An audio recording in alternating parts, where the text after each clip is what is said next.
Today we're on tangent day. I like for once Yeah. it's not me setting us on all the tangents. It's you. I think I just really, we always go back to amusement parks. I think it's We my know fault. what we love. We know Yes, what we true. love. And what we love is what we love. And we love what we love, what we love. We love what we love, what we love. We love what we love, what we love.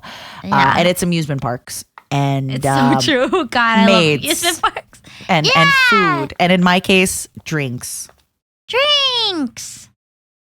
Where were we? We were talking about burnout. How do we go from burnout to amusement parks?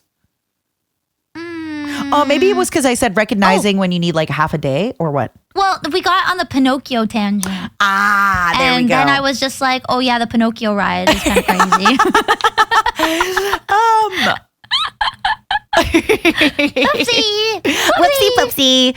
I think it's just really important to recognize. I don't know if I'm jumping back in the right place in our story, but I think it's just really important to recognize when you are kind of getting tired. It's the same thing with working out, right? If you're working out a lot and you start getting tired and your muscles start hurting, recognize that. Take a little break. Just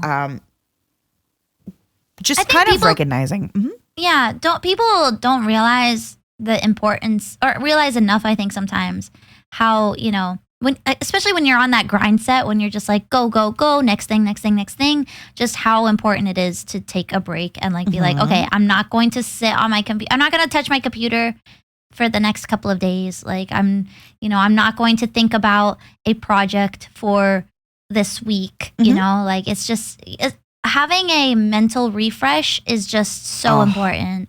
It's so important. And I want to go into a tangent a little bit about conventions because when I was a little bit younger and I would go on conventions, I would then come back home and I would have this kind of sad feeling and I think, oh, I miss my friends. I just saw especially back then, like a lot of my non-online friends didn't really play games. So the only people I'd go to PAX and I'd be with gamers and we could talk about games and anime. Wow, Yeah. And then I'd come home and I was like, man, nobody talks about anime with me. Nobody does this stuff. And I'd get sad. But now when I go to conventions and I meet so many like-minded people and I hear what everyone's kind of cooking and I see what everyone's up to, it makes me excited. I'm like, oh my God, I want to go home and I want to cook and I want to do my stuff. I have a project. Ooh, I want to get working on this. I want to get working on that.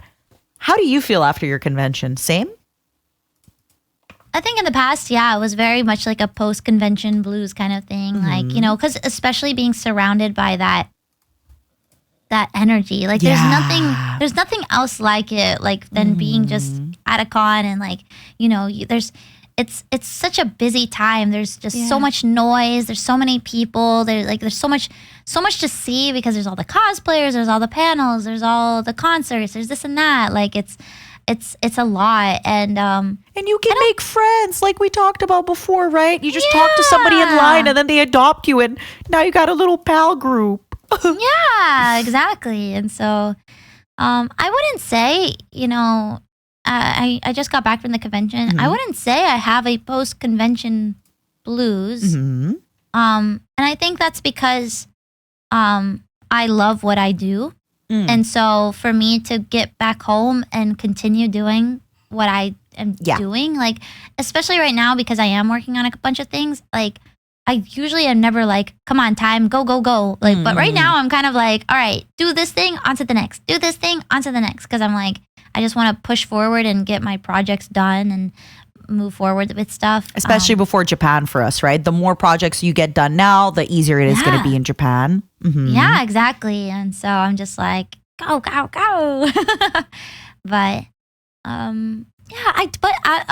like when I would go, when I hated my jobs and I would go to a con and I would come back, I was so sad afterwards, especially because for me too, it was a lot of planning to work up to the con. You're getting your hotels, you're getting your plane or whatever, your transportation. You're checking the schedule, right? Who's performing when? Who's It felt like a sense of purpose, like I was making a costume. I was, preparing the schedule, preparing this, and then afterwards, when it's all like just kind of, it feels like a whiplash and like a whirlwind, and you're like, okay, it's all done so quickly, and you're like, wow, all that work, and I did it, and and it was so fun, and now now what do I have to look forward to, So that's another thing I think is really important also to avoid burnout is, keeping yourself busy by having things that you look forward to. And I think that's kind of also what we did with this podcast, having the lists, like your not bucket list, your summer things you want to list. do, your summer list. It's kind of like helping you avoid burnout by creating something, a physical, like visible thing that you are able to see and say, I want to do these things, and keep looking forward to them each time throughout the summer. So. That's so good that you added that, because that's actually something that I forgot to mention, but every time I get a little bit down in my week or anything, I try to plan something for the Friday or the Thursday. Let's say it's Monday and I'm feeling it, or maybe even a Wednesday. And then I have something to look forward to. I'm like, you know what? On Friday, I'm going to meet with my girlfriend and we are going to go to this restaurant we've been wanting to try, and we are going to yap. And she's going to tell me about her problems, and none of my problems matter because, what am I going to talk about? Like, oh, I'm feeling a little bit creatively burned out. Well, do something else. Yeah, you're right. But hearing about other people's problems, I'm like, oh man, my life is good. Oh my God. Wow. It sucks to be that person over there. No, sometimes when I have friends are like, is it okay if I tell you about my stuff? I'm sorry. I'm like, please. Like, I am here to listen. I am here to listen. I love it. Don't worry. Yeah, you're absolutely right. Just looking forward to doing something. Yeah, it can even be like an anime that you're watching, you don't like have to a go out. Anime. Yeah, it can really just be the smallest thing, but have something to look forward to. A weekly podcast that goes live every Monday at 3 p.m. EST. Oh, yeah. Get yourself a weekly podcast, everybody. That you get to watch every single week. And now you have something to look forward to on those Monday blues. Monday blues. Oh my God, we are silly goofy today. I love this. We I are. love this Wow. energy. Yeah, you're absolutely right. Just looking forward to, and this is why we wanted you guys to have your list done. See, everything kind of builds into each other, but it's just easy to let things slip by. We're working so much, or you tell yourself, I want to write a book, for example. And I'm sorry, I hate to be that person to let you know this. You gotta like the process, right? You gotta enjoy sitting in your little coffee shop with your little iPad, typing up your little book. And no, some days it's gonna feel more like work than others, but if you don't enjoy the process of it, Yeah. I don't know. It's not true. And this is for creative jobs. It's completely fine if you have a job, you're like, Matara, I just clock in, get my money, clock out. Oh, hell yeah. Absolutely fine. Do you, baby. But I still think that, it's very important to still have something to look forward to. Even if you're just like, outside of your job as well, because you can't just live by your job. You have to also, that's why when people don't have hobbies, I'm like, what do you do? Like, what, like my mom doesn't really have a hobby. And I'm like, what are you doing? Does she watch like YouTube every day? No. Huh. You should talk to her. Like sometimes she'll like, be like, what do you do? What did you do today? In detail. Well, she like works and like that's kind of it. And I'm like, okay, but like, and like sometimes she'll garden, but gardening does take a long time though. It does. But there's just some people that like really don't have, interests or hobbies. Like, you can watch like for example, someone who just like watches Netflix all the time. And I'm like, that's technically a hobby, I guess. Like you enjoy watching something, but I don't know. I just feel, am I shaming their hobby? Maybe? Be honest with me. Be honest with me right now. Okay. Lately, my hobby has been walking my demons. So I go for a walk in the sun. Okay. And I just walk and think about life, or I listen to music. I'm re-listening to old albums that I haven't listened to in years. Like I'll just, for example, the other day, I put on an album called Sometimes by City and Color. It's an album from 2003. And I went on a walk and I listened the full thing. When was the last time you listened to an album like all the way through, right? Just because I remember watching something and somebody was like, what's your favorite album? And I caught myself thinking, I don't know. I don't know if I could just name off albums that I really like. off of the top of my head. Also, I can say I like an album. When's the last time I listened to it? What do you think about that? Is that an okay hobby? Be honest. You can judge me. Hold on. I'm typing my waiting room. I just got a notification on my phone that was just like,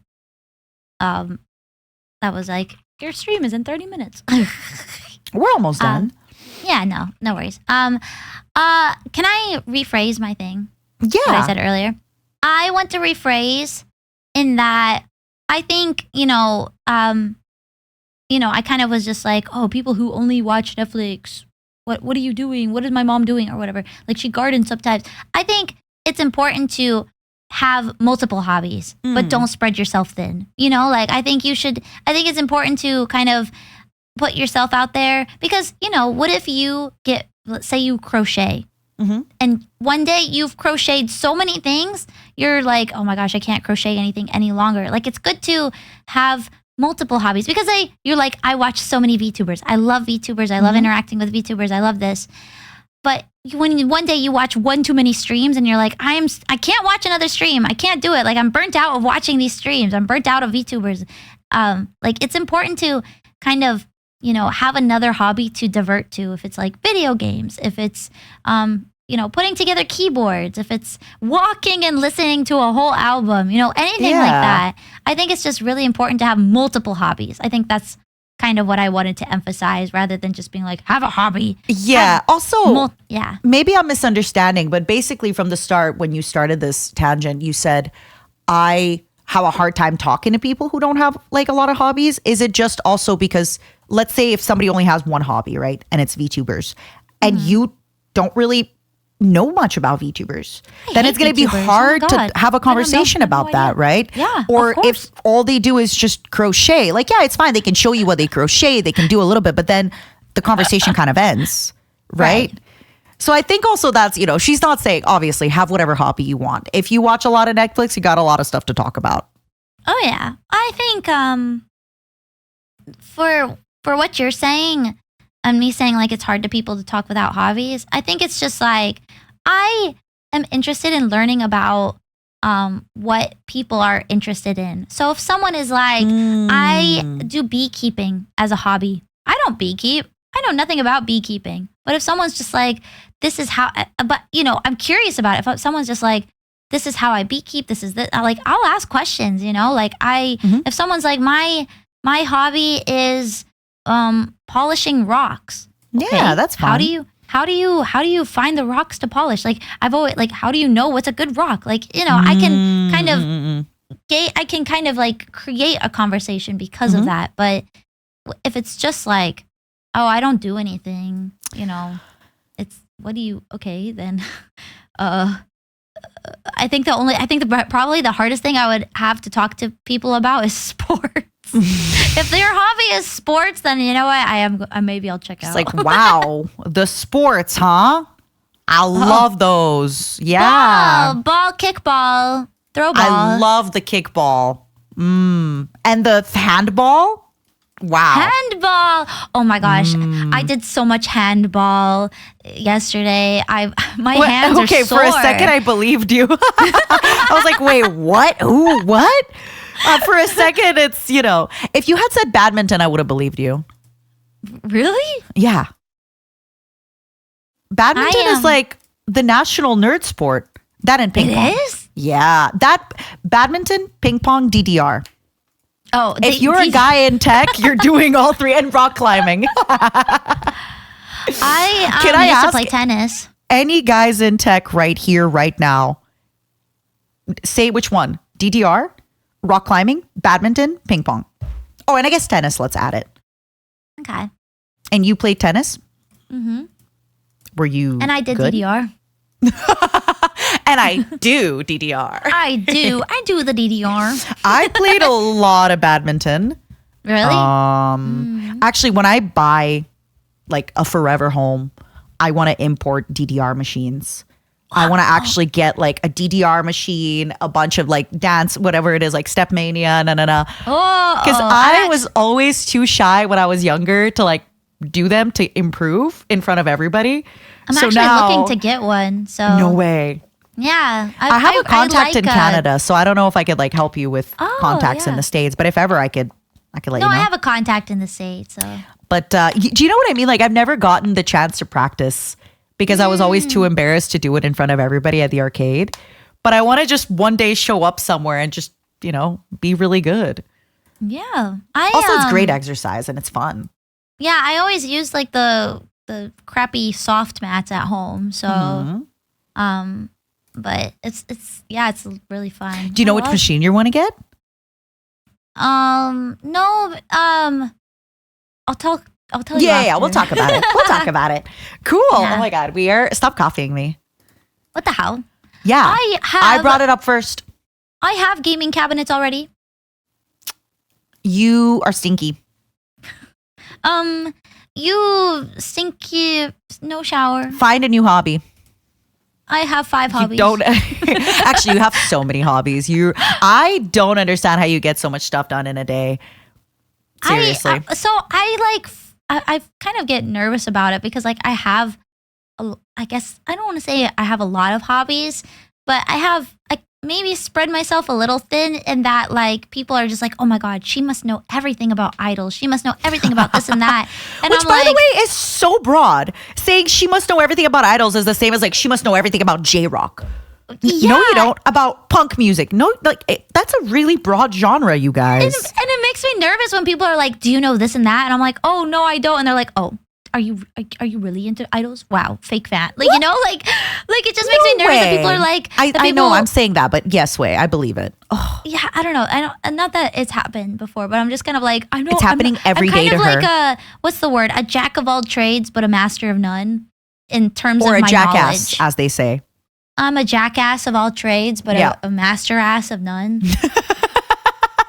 I'm sorry, I don't know why that coffee's so good. Yeah. I'm so giggly today. I'm sorry. You are. It's because I walked my demons in the sun. I'm telling you. What does that mean? It means I go for a walk. Uh-huh. And it's sunny. So the demons inside, like the TikTok meme of like, I don't want to do this, but the parasites inside me want to do this. Like the demons inside me, they need, satiating. And okay. I don't have a secret husband at the moment. I ate my last one. So the sun is the next best thing. I'm sure you have a lot of momos lining up. Yeah, but I don't legally disclose eating momos. Because I don't want to stir panic and dissonance among them. It's not a Momo thing. It's a husband thing. Oh, could a Momo be a husband? Yeah, absolutely. Or a wife. I'm kind of saving myself for Zentrea though. Oh. I'm trying to be. Yeah. Faithful. Because I don't think I can eat her. Is Zentrea saving herself for you?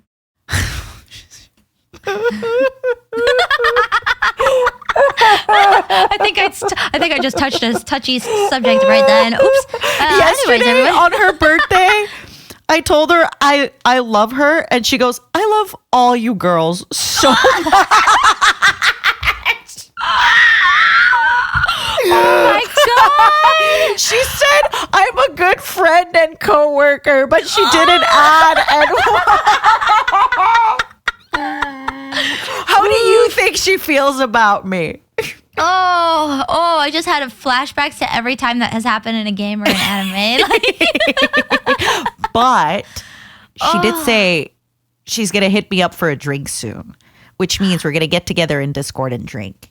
Wow. So I think she's like kind of leaving her options. I think she's kind of like breadcrumbing me a little bit, She's like, you're such a good friend and coworker.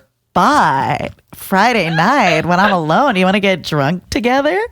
Am I crazy for this? I think you might be reading into it. I don't think she's leading you on. I think you're just delusional. Delulu is the Salulu. So true, so true.